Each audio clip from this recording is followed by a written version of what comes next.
নমস্কার বন্ধুরা, সবাইকে স্বাগত জানিয়ে আমার ডেইলি ব্লগটা এখন থেকেই শুরু করছি। আশা করি তোমরা সবাই ভালো আছো, আমিও ভীষণ ভালো আছি। আর আমি ওয়েস্ট বেঙ্গল হুগলি থেকে কাবেরী বলছি। সবাইকে পুরো ব্লগটা দেখার অনুরোধ রইল, কেউ কিন্তু মাঝপথে চলে যেও না, বাস কেউ কিন্তু স্কিপ করেও দেখো না। আশা করি তোমাদের ভালো লাগবে। তোমাদের সাথে আজকে আমি শেয়ার করছি একটু অন্যরকম। আজকে শেয়ার করছি শুধু রান্না করা আর সবজি কাটা থেকে শুরু করে একদম রান্না করা অবধি, পুরো শেষ অবধি তোমরা কিন্তু সবাই দেখো, আশা করি ভালো লাগবে তোমাদের। আর দেখো, সবজিগুলো আমি আগেই কেটে নিয়েছি। কি কি কেটে নিয়েছি তোমাদেরকে দেখিয়ে দিচ্ছি। এখানে কিন্তু মাংসের কিন্তু পেঁয়াজ, টমেটো, রসুন, আদা সমস্ত কেটে নিয়েছি। আর এখানে দেখো স্কোয়াশটা কেটে নিয়েছি, এটা আমার জন্যই, কিন্তু স্কোয়াশটা যদি না সময় হয় করবো না, লাস্টে ওটা বাদ দেবো। আর ওখানে ঢ্যাঁড়স কেটে নিয়েছি, একদম কচি ছিল ঢ্যাঁড়সগুলো। ঢ্যাঁড়সের পাতুরি করব বলে, মানে সর্ষে বাটা দিয়ে করবো বলে ঢ্যাঁড়স আর একটু পেঁয়াজও কুচিয়ে রেডি করে রেখেছি। চলো এবার রান্নাঘরে ঢুকে গেছি। এবার কড়াইতে তেল বসিয়ে দিয়েছি। তেলের মধ্যে কিন্তু তেজপাতা আর গোটা গরম মশলা সব দিয়ে দিলাম। আগেই আমি মাংসটা করে নেবো, কেননা মাংসটা করতে একটু সময় লাগে। আর ভাত তো হয়েই গেছে, ওটা তো আগেই করে নিয়েছি। আর মাংসটা আগে করে নিচ্ছি এই কারণেই, যাতে মাংসটা একটু সময় লাগে, তাই জন্য আমি মাংসটা আগে করে নিচ্ছি। আর যেগুলো আর যে দুটো রান্না হবে সেগুলো একটু সময় কম লাগে বলে ওগুলোকে আমি একটু পরেই করব, তাই জন্য আমি মাংসটা আগে করছি। আর দেখো বসিয়ে দিয়েছি কিন্তু এখানে তেজপাতা, শুকনো লঙ্কা দিয়েছি, যেহেতু কাঁচা লঙ্কাটা নেই, আর গোটা গরম মশলা দিয়ে দিচ্ছি। আর সামান্য তেলের মধ্যে আমি একটু চিনি দিয়ে দিলাম কালার হওয়ার জন্য। যদিও আমি কাশ্মীরি লঙ্কার গুঁড়ো দেবো, তাও আমি একটু চিনি দিয়ে দিলাম। আর আজকে কিন্তু আমি মাংসটা সস দিয়ে মাখিনি, আজকে আমি টমেটো দেবো বলে মাংসের মধ্যে আজকে আর সসটা দিয়ে মাখিনি। এমনি মাংসটা আমি নুন, হলুদ আর একটু কাঁচা সর্ষের তেল দিয়ে কিন্তু আমি মাংসটা মেখে রেখে দিয়েছি, কাশ্মীরি লঙ্কার গুঁড়ো দিয়ে মেখে রেখে দিয়েছি। এবার কিছুটা পেঁয়াজ আমি কুচিয়ে আর কি ভেজে দেবো এটা মাংসের মধ্যে। আর তেলের মধ্যেই আমি কিন্তু রসুনটাও দিয়ে দেবো। পেঁয়াজটা যেই একটু ভাজা ভাজা হয়ে যাবে তারপরেই রসুনটা দিয়ে দেবো। আর কিছুটা পেঁয়াজ আমি ঘষুনির মধ্যে ঘষে দেবো। আর আজকে যেহেতু একটু মাংসটার পরিমাণটা একটু অল্প, তাই জন্য আমি মিক্সিটা আর ব্যবহার করিনি। আজকে দেখো এই যে ঘষুনির মধ্যেই আমি ঘষে দিয়ে দেবো। রসুনও দিয়ে দিয়েছি তেলে। পেঁয়াজটা একটু যেই লাল লাল ভাজা হয়ে যাবে, তারপর কিন্তু আমি মাংসটা যে ঘষুনির মধ্যে যে পেঁয়াজটা ঘষেছিলাম ওই পেঁয়াজটা দিয়ে, মাংসটা দিয়ে, টমেটো দিয়ে মেখে তারপর আমি কিন্তু তেলের মধ্যে ছাড়বো।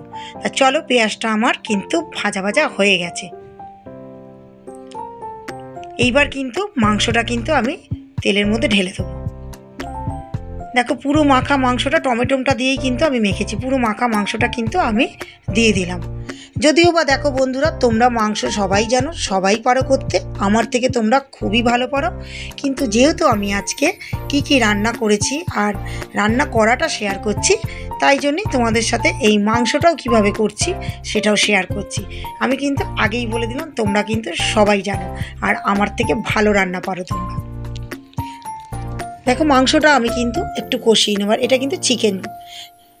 আর বাপাশে দেখো করে নিয়েছি একটু গরম জল, এই গরম জলটাই কিন্তু আমি ব্যবহার করব, মাংসতে দেবো। আর ঘষুনিটা দেখো, ঘষুনির মধ্যে আমি ঘষেছি, ঘষুনিটা কিন্তু আমার মতনই দশা হয়ে গেছে, একটা পা নেই, হাত নেই, এইরকম দশা হয়ে গেছে। আর সত্যি কথা বলতে বন্ধুরা, তাড়াতাড়ি সময় কিন্তু আমার এই ঘষুনিটা কিন্তু ভালো সার্ভিস দেয়। তখন আর ইচ্ছা করে না মিক্সিটা নামাই আবার আয়োজন করি। সত্যি কথা বলতে আমি কিন্তু ওইটার মধ্যেই, মানে শিলনোড়াও আমি নামাই না, শিলনোড়াটাও নামাতে একটু সময় লাগবে। আর তাই জন্য আমি ওই ঘষুনির মধ্যে ঘষেই কিন্তু আমি মাংস করি বা মাছ করি, যাই করি, তরি তরকারি মশলা কিছু যেগুলো লাগে সেগুলো কিন্তু পেঁয়াজ, আদা, রসুন ওর মধ্যেই ঘষে আমি ব্যবহার করি। খেতে কিন্তু খারাপ হয় না, রান্না কিন্তু ভালোই হয়।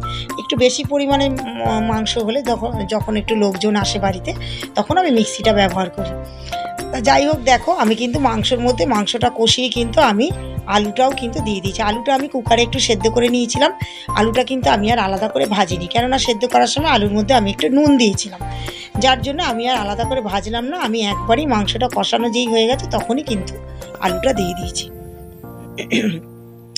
আর দেখো এই গরম জলটা দিয়েছি, এরা তো বাবা ছেলে খালি ঝোল ঝোল করবে। আর মাংস যদি আলু ছাড়া করি ওদের পছন্দ হবে না, সব সময় বলবে একটু তো আলু দিতে পারতে, আমরা একটু খাবো, একটা দুটো দিতে পারতে, এই রকম করে। যার জন্য আমি যখন ঘরোয়া মাংস করি, লোকজন যখন থাকে না বা আসার কথা থাকে না, তখন আমি ঘরোয়া মাংস যখন করি আমি কিন্তু এরকম ঝোল ঝোল করি, আর আলু দিয়েই করি। কেউ এলে, লোকজন বাড়িতে এলে, তখন আমি একটু আলুর পরিমাণটা কম দিই বা মাংসটা আলু ছাড়াই করি। আলু দিয়ে করলে কিন্তু মাংস একরকম টেস্ট হয়, আলু ছাড়া করলে কিন্তু একরকম টেস্ট হয়। যেহেতু এটা আমাদের ঘরোয়া, আর এরাও বাবা ছেলে খাবে না, একটু ঝোল ঝোল চায় সবসময়, তাই জন্য আমি এরকম করলাম। দেখো মাংস কিন্তু কমপ্লিট। এইবার আমি ঢ্যাঁড়স পাতুরিটা বসাবো। সর্ষে বাটা দিয়ে আমি ঢ্যাঁড়স পাতুরিটা করব। কড়াইতে তেল দিয়ে দিলাম, আর একটু কালো জিরে দিয়ে দিলাম, একটু শুকনো লঙ্কা দিয়ে দিলাম। আগেই বলেছি আজকে কাঁচা লঙ্কাটা নেই বলে শুকনো লঙ্কাটাই ব্যবহার করছি, না হলে আমি কিন্তু শুকনো লঙ্কা খাই না। কাঁচা লঙ্কার যে পাকা লঙ্কাগুলো হয় সেগুলো দিয়ে রান্না করার চেষ্টা করি। পেঁয়াজ একটু দিয়ে দিচ্ছি আগে, আর সর্ষেটা আমি একটুখানি ওই গুঁড়ো, যেহেতু প্যাকেটের যে সর্ষেগুলো পাওয়া যায় সেইগুলো আমি ব্যবহার করেছি, তাই জন্য আমি একটু আগের থেকেই নুন দিয়ে জলের মধ্যে সর্ষে গুঁড়োটা ভিজিয়ে রেখেছি। তাতে কি হয়, তিতকুটি ভাবটা কেটে যাবে। একটু যদি তিতো হয় তাহলে নুনটা দিলে তিতকুটি ভাবটা কেটে যায়। আর পেঁয়াজটা ভাজা ভাজা যেই হয়েছে আমি ঢ্যাঁড়সটা দিয়ে দিয়েছি। ঢ্যাঁড়সটা কিন্তু একেবারেই কচি ঢ্যাঁড়স ছিল, আর আমি কিন্তু সত্যি কথা বলতে বন্ধুরা খুব যে একটা ফ্রাই করেছি ঢ্যাঁড়সটা তা নয়, একটু অল্পই আমি ভাজা করেছি। আর সর্ষে গোলাটা ভাজা ভাজা করে তারপর আমি সর্ষে গোলাটা দিয়ে দিয়েছি। এইটা কিন্তু খেতে ভীষণ ভালো লাগে। অনেকে বাড়িতে আমি দেখেছি পোস্ত দিয়েও করে, অনেকে সর্ষে পোস্ত মিশিয়ে করে, দুটোই ভালো লাগে। আমার কিন্তু হয়ে গেছে ঢ্যাঁড়স পাতুরিটা, ভীষণ ভালো লাগে কিন্তু এটা খেতে। আর ঢ্যাঁড়সটা কিন্তু কম ভেজেছি, আমি আগেই বলে দিলাম। যাই হোক, এইবার দেখো নিম বেগুনটা ভেজে নেব। আমি কিন্তু স্কোয়াশটা রান্না করিনি, কেননা এই কারণেই করিনি, আমি আগেই বলে দিচ্ছি সময় থাকলে স্কোয়াশটা করবো, ওটা আমার জন্যই হতো শুধু, আর সময় পাইনি বলে স্কোয়াশটা করিনি। আর নিম বেগুনটা আজকে এই কারণেই করে নিলাম, কাল তো বৃহস্পতিবার, আমার ছেলের জন্মবার হবে না, নিম পাতাটা শুকিয়ে যাবে, ওই জন্য আমি দেখলাম যে শুরুতে কী দিয়ে খাবো, শুরুতে তো একটু তিতো না হলে সত্যি কথা বলতে ভালো লাগে না। আর নিম বেগুনটা আমাদের এখন প্রায় হবে। আর আমি কিন্তু বেগুনটা ছিল না বলে আজকে কিন্তু আলুর সাথে আমি নিম পাতাটা করেছি, আলু ভাজার মতন করে আলুটা কেটে নিয়েছি। দেখো আমার কিন্তু নিম পাতা আর আলুটা কিন্তু ভাজা হয়ে গেছে, একদম কমপ্লিট। আজ অনেক দিন বাদে একটু আলু ভাজার সাথে নিম পাতাটা খাচ্ছি। আমার কিন্তু পুরো রান্না সমস্ত কমপ্লিট। দেখো চলে এসেছি খাবার টেবিলে, ভাতও বাড়া হয়ে গেছে কিন্তু তিনজনেরই, সমস্ত রান্না কমপ্লিট। চলো আমার ভিডিওটা এখানেই শেষ করছি। ভালো লাগলে একটা লাইক কমেন্ট করো। আজকের মতন টাটা।